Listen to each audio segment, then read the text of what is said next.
When you listen to a number of, with the rhetoric increase from Hamas to say that we will not be, getting rid of our arms, we will not be leaving despite this offer of amnesty, and we want particular prisoners, including Marwan Barghouti, that Israel have ruled out. Are we hearing anything back from that, from the Israeli government? Are they choosing silence right now?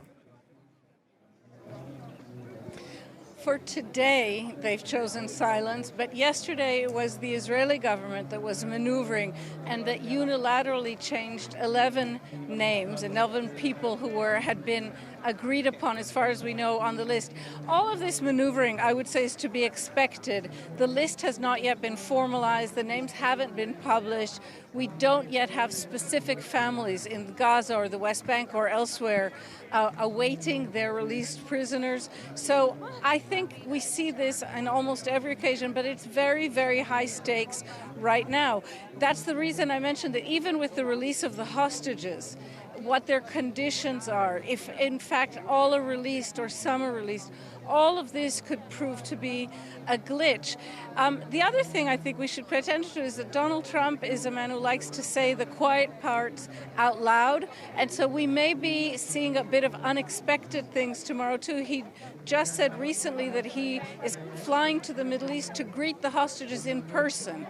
I don't know what his expectations are or what the condition of these newly released hostages will be, but I think we should, he has a very short trip here, under 4 hours on the ground in Israel, and I think we should expect the unexpected for now. It could be a momentous moment for everyone in the next 18 hours before that. Noga, for you, when we've talked constantly throughout the conflict, well, three of us have, but you constantly in Israel. We are, 2 years just gone into the conflict, which could see the release of all the hostages. For you, just tell us what you were doing that day on October the 7th when the news came through, and whether you thought back then we were going to be in a spiralling conflict, where you thought this was going. It's been exactly 2 years and 5 days, and what I was doing that morning was sleeping, because the first siren sounded in the south of the country at 6:29, and I didn't hear any alerts. I was apparently deeply sleeping, but the first sirens in Jerusalem came less than an hour later, at about 7:20, and I had a journalist's instinct. So even from my bed, I grabbed the phone and I started filming the vista outside my flat while the sirens were ringing. And it didn't take long in the chaos that ensued to realize that this attack, this Hamas attack, was of a completely different order than anything we had seen before. What took a little longer to grasp is the extent to which Israel's defenses, Israel's administration, the Israeli state simply was not present. And I absolutely did not imagine that this would become a grinding war lasting 2 years, but I didn't have any clear thoughts at the time about how it might develop. No, really good. It's always with clarity, as I always say to you, Noga. And the same with you, Fraser. Fraser, a quick thought on the Trump administration as well.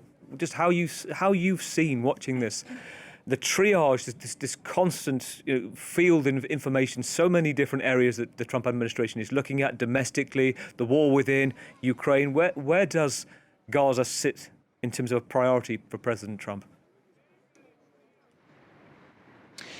I think a big part of it is a kind of ego part. And I think if Donald Trump thinks that he can solve, what's been arguably the most elusive and difficult foreign policy question of the modern era, that he thinks that will really cement his place in the history books. And to be honest, whether you are a detractor of Donald Trump or a supporter of Donald Trump, it would be hard to argue if he has managed to get this across the line that, maybe he does deserve that Nobel Peace Prize that he so desperately wants. Now, of course, now he's started to, kind of walk back and say, I was just kind of joking. But I think he really does care about his legacy, especially as he gets older. older, he's starting to think more and more about his legacy. But of course, this is a man who has been slapping his name on buildings and all kinds of products for his entire life. But this ultimately would be a real crowning achievement for him if he managed to get this done. And now whether that is something which stands at odds to what his voters believe is something that remains to be seen. You know, a lot of his voters voted for him for his America First policies, and they say that they shouldn't be getting involved in any more forever wars or foreign policy issues. But of course, this is something which reality is different to the campaign trail, and that the leader of the United States has to take some kind of leading role in developing global conflicts. So Donald Trump, whether he likes it or not, has been put in this position. But I think, some foreign policy is actually something he really quite enjoys talking about, and something he loves talking to other world leaders about as well. So the conflict in Gaza, if he can indeed get to a settled peace plan here, will be arguably the crowning achievement of his presidency.